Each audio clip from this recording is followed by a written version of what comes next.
Alright, real quick, I'm going to show you how to add a PO to the system while giving you a brief overview of this entire process. So once you get into QuickBooks, you need to go to the Vendors tab and drop down. You can go to Enter Bills. Once you're inside of here, just do a quick overview of navigating this screen. You can go into the directional pad right here. Just skim through previous actual POs that were put in the system, just for the sake of it. Notice that all of them say SCP right here. I just keep clicking it. They all say that. That information is going to come in handy. And that's it. Yeah, you can just navigate right there. You can find POs by vendor, by date. So you hit SCP as the vendor, and then you can, let's just go right here, all the way up to this point.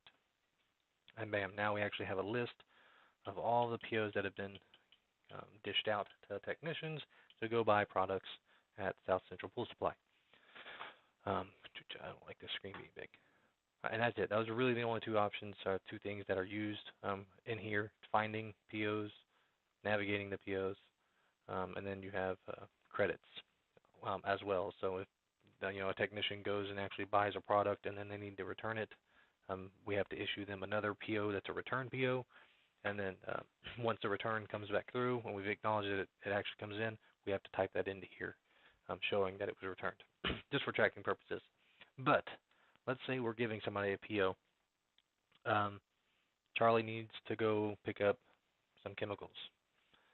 We go to vendor and type in SCP. All right, we use two different vendors for chemicals and pool products in general: South Central Pools, or SCP, and Superior. As far as the vendor, when you type it in here, you don't have to define whether you're using SCP or Superior. The accounts are actually linked in their billing department, so you only ever need to put the word SCP or the acronym SCP right here, whether it's at Superior or not. If it's at Home Depot, put Home Depot, but in regards to SCP or Superior, you're good. So put the vendor, put the date, make sure the date corresponds with the PO. So if I gave a PO out on Monday and I'm just now putting it in, that the date for that PO needs to be on Monday, not on today's date. They need to line up with each other. So it's me on the 20th. The reference number is the actual PO that I'm providing Charlie, so he can go to the supplier and pick up the chemicals. A part order number is just a tracking number. I give it to Charlie. Charlie gives it to the supplier. The supplier marks it in their system saying that they purchased it. Later on, I can query on it to find out what was purchased under that PO.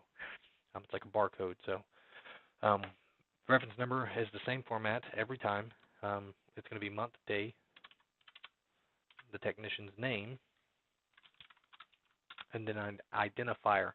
So month, day, technician's name, identifier. Identifier is going to be a number of things. Equip. That means that he needs to get a net or a pole or a brush, something to do his job as far as the labor is concerned. You have, say he needs a skimmer basket, or he needs a Polaris bag, or just a small item that he sold to a customer. Customer's name would go here in that case. We need to put their name there, identifying that we have sold them a product. And in this case, he's actually getting chemicals, so we're going to put the word chems. And I'll make a list and attach it to the video somewhere around this video that tells you what identifiers we actually use, because we really just use 4.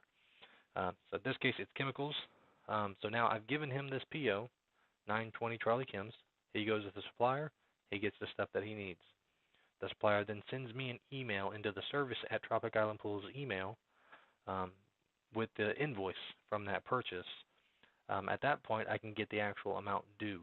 So let's say that he spent $125 on chemicals. So I've got the invoice in my email. I use that, reference it, make sure everything looks good, make sure he didn't get anything that he wasn't supposed to get. And then come down to here, and we actually have the account that it's actually going to fall under. This is where we label what it was that he actually sold for the purpose of taxation. So now we open this thing up. There's a few different areas here. We're going to start with the maintenance stock chems, which this is the one that he would be using. So we choose maintenance stock chems, $125, and as a memo, I put chemical stock. You can break this thing down to tabs, shock, acid, bicarb. So that's actually what he ended up getting. He got tabs, shock, acid, and bicarb. It cost us $125. The reason why I use this one is strictly for the purpose of the way the taxes work on sales tax. I'm not going to go too in-depth into that. That's an accounting question more so.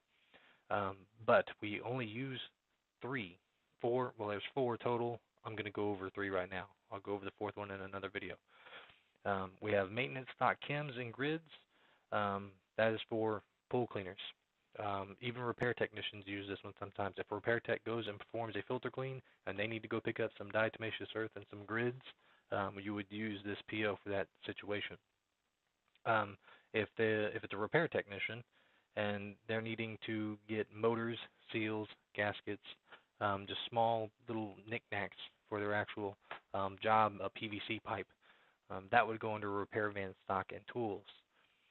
So I'm going to break this down to the easiest way that I can say it. Essentially, if it's not a whole good item that can increase the value of a home, such as a heater, a pump, an automation system, a salt cell, a light, something like that, it's going to go in either maintenance stock chems and grids, or it's going to go into repair van stock. If it's a whole good item that will increase the value of the home, it needs to go into repair equipment cost of goods sold. This is the one that you use. And then you can just identify between these two. Chems and grids, maintenance stock, stock and tools, repair van stock and tools. So, and that's how you identify that. And I'll show an example here in just a minute. In this case, it's maintenance chems grids, $125. That's it. Now I can save it and close it. That PO is in the system. I can go back to enter bills. Then I can go back. Bam, now I can find it again. This is a mock PO. I don't need it in the system. That's going to mess up my stuff. So all I need to do is delete it. And that's right here. Now that PO is gone forever. And that's it. That's how you add POs to the system.